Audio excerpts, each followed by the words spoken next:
యేసుక్రీస్తు పరిశుద్ధ నామంలో మీకు శుభములు తెలియజేస్తున్నాను. ఈ యొక్క ఉదయకాల సమయంలో మన ధ్యానము దినవృత్తాంతములు 2వ గ్రంథము 28వ అధ్యాయము 9వ వచనము మొదటి భాగము చదువుకుందాము. యెహోవా ప్రవక్తయగు ఓదేదు అను ఒకడు అచ్చట ఉండెను. అతడు షోమ్రోనునకు వచ్చిన సమూహము ఎదుటికి పోయి వారితో ఈలాగో చెప్పెను. ఇక్కడ ఒక సేవకుడైన లేదా దేవుని ప్రవక్త అయిన ఓదేదు అను వ్యక్తిని మనం చూస్తున్నాము. ఈ ఓదేదు అనేటువంటి పేరుకు హెబ్రీ భాషలో అర్థం ఏమనగా రిస్టోర్ లేదా అప్హోల్డర్ అనగా ఎంకరేజ్ అంటే ఆదరించువాడు, ప్రోత్సాహపరచువాడు, పునరుద్ధరించువాడు అనే అర్థాన్ని మనము చూస్తున్నాము. ఈయన యొక్క కుటుంబ నేపథ్యము, పూర్వాపరాలు ఏమిటి, ఈయన కుటుంబ విషయాలు ఏమిటి అని మనం చూసినట్లయితే పరిశుద్ధ గ్రంథంలో అంతగా ఆయన గురించినటువంటి పూర్వాపరాలు ఏమీయో లేవు. పరిశుద్ధ గ్రంథంలో పాత నిబంధనలో ఈ ఓదేదు అను పేరు గల వ్యక్తులు ఇద్దరిని చూస్తున్నాము. ఒకరేమో దేవుని సేవకుడైన అజర్య తండ్రి పేరు ఓదేదుగా చూస్తున్నాము. రెండవదిగా మనం చదువుకున్నటువంటి ప్రవక్త అయిన మరి ఓదేదును మనం ఇక్కడ ధ్యానం చేస్తున్నాము. ఈ ఓదేదు ఇశ్రాయేలీలతో మరి మాట్లాడుతున్న మాట చూస్తున్నాము. ఇక్కడ ఏముంది అంటే షోమ్రోనుకు వచ్చిన సమూహం ఎదుటికి పోయి ఈలాగు చెప్పెను. ఏమని చెప్పాడు, ఏం జరిగింది, చెప్పినటువంటి మాటలు ఏమిటి, మాటల ఫలితంగా జరిగినటువంటి పరిస్థితి ఏమిటి అని మనము మరి సందర్భాన్ని చూసినట్లయితే ఓదేదు నివసిస్తున్న కాలంలో ఇశ్రాయేలీలు యూదా వారి మీదకి పోయి యుద్ధం చేసినప్పుడు యూదా వారు ఆ యుద్ధంలో ఓడిపోయారు. దానికి కారణం ఏమిటి అంటే యూదా వారు దేవుని ఎదుట పాపం చేసి అపరాధులుగా మరి పాపం చేసిన వారుగా వారు జీవించారు. కాబట్టి దేవుని ఉగ్రత, కోపము వారి మీదకి వచ్చి వారిని శిక్షించుటకై ఇశ్రాయేలీల చేత వారు ఓడిపోయారు. ఈ పరిస్థితులలో ఇశ్రాయేలీలు కూడా ఎంతో కోపంతో, రౌద్రంతో, ఉగ్రతతో వారిని ఎంతగానో మరి హింసించారు. ఒక్క రోజులోనే మరి 1,20,000 మందిని వాళ్ళు చంపారు, సంహరించారు. అంత మాత్రం చేతనే కాకుండా ఇంకా 2 లక్షల మందిని మరి షోమ్రోనుకు చెరదీసుకొని వచ్చారు. ఆ 2 లక్షల మందిలో ఎవరెవరు ఉన్నారు అంటే స్త్రీలు ఉన్నారు, బాలురు ఉన్నారు, బాలికలు ఉన్నారు. మరి వారందరినీ కూడా చెరగొనిపోయారు. వారిని దాసులుగా, దాసురాన్లుగా చేసుకోవటానికి, అలానే కొల్ల సొమ్మును కూడా వాళ్ళు ఎంతో సొమ్మును కొల్లగొట్టుకొని పోయారు. వాళ్ళందరూ తీసుకొని షోమ్రోనుకు వచ్చారు.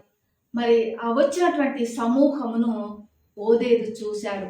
చూసి వారిని కన్ఫ్రంట్ చేస్తున్నాడు, వారిని హెచ్చరిస్తున్నాడు, వారితో దేవుని మాటలు తెలియజేస్తున్నాడు. ఇక్కడ దేవుని మాటలు ఈలాగు మరి ప్రభు అయిన యెహోవా సెలవిచ్చిన మాట ఏమనగా అని ఇక్కడ లేకపోయినప్పటికీ కూడా దేవుడు కరుణా హృదయుడు, దేవుడు కృపా సంపన్నుడు, దేవుడు దయగలవాడు, దేవుడు ఎంతో కటాక్షం కలిగినటువంటి దేవుడు, ప్రేమ వాత్సల్యతలు కలిగినటువంటి దేవుడు.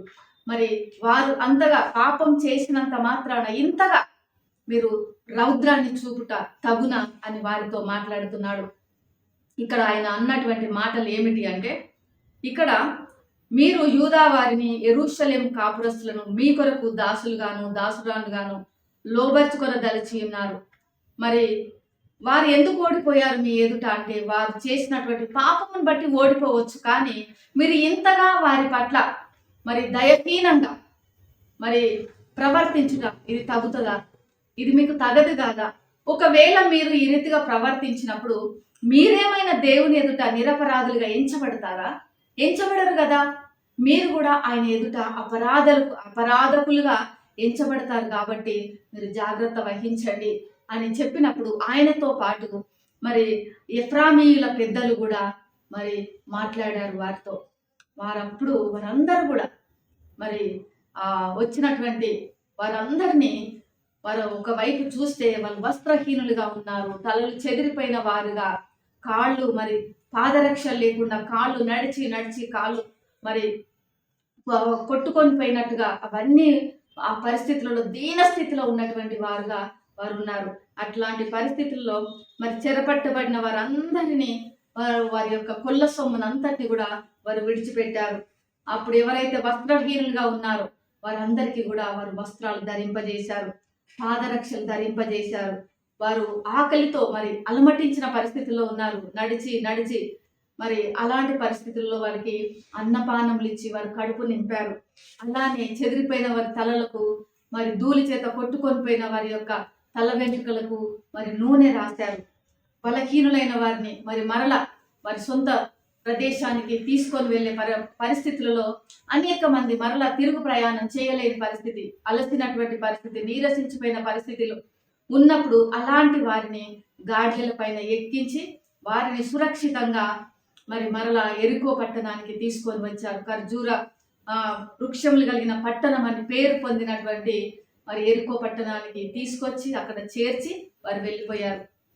అంటే ఇక్కడ ఓదేదు చేసినటువంటి ఈ పరిచర్య ఇక్కడ యూదా వారు ఎంతో ఆదరించబడ్డారు, యూదా వారు ప్రోత్సహింపబడ్డారు, యూదా వారు బలపరచబడినారు, యూదా వారు మరలా వారి యొక్క మరి స్వదేశంకి లేదా స్వప్రదేశానికి వాళ్ళు పునరుద్ధరణ చేయబడ్డారు, రిస్టోర్ చేయబడ్డారు.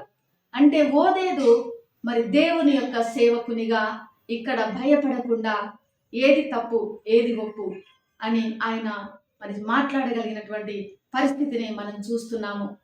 యేసు ప్రభువుల వారు కూడా మనం చూసినట్లయితే మనం కూడా పాపం చేత శాపం చేత మరి చెరపట్టబడినటువంటి జీవితాలు, పాపబంధకాల్లో ఉన్నటువంటి మన జీవితాలు, అలాంటి మనలను ఆయన కూడా మరి విడిపించాడు, పాపముల నుంచి ఆయన విడిపించాడు.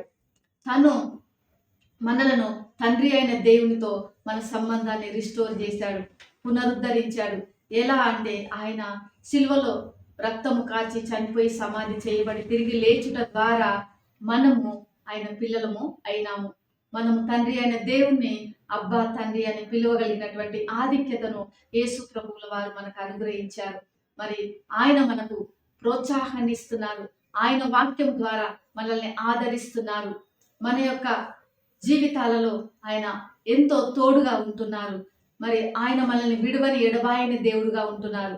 మరి ఈ ఉదయకాల సమయంలో మన పరిస్థితులు ఎలా ఉన్నను, మనం వస్త్రహీనులుగా లేదా మరి ఎంతో విచారంలో ఎంతో పోగొట్టుకున్నట్టుగా మన జీవితాలు విడవబడినట్టుగా మరి ఉన్నప్పటికీ కూడా దేవుడు మనల్ని విడవక ఎడబాయక మనకి అవసరమైన అన్ని అవసరతలు తీరుస్తూ మనకు తోడుగా ఉంటున్నారు.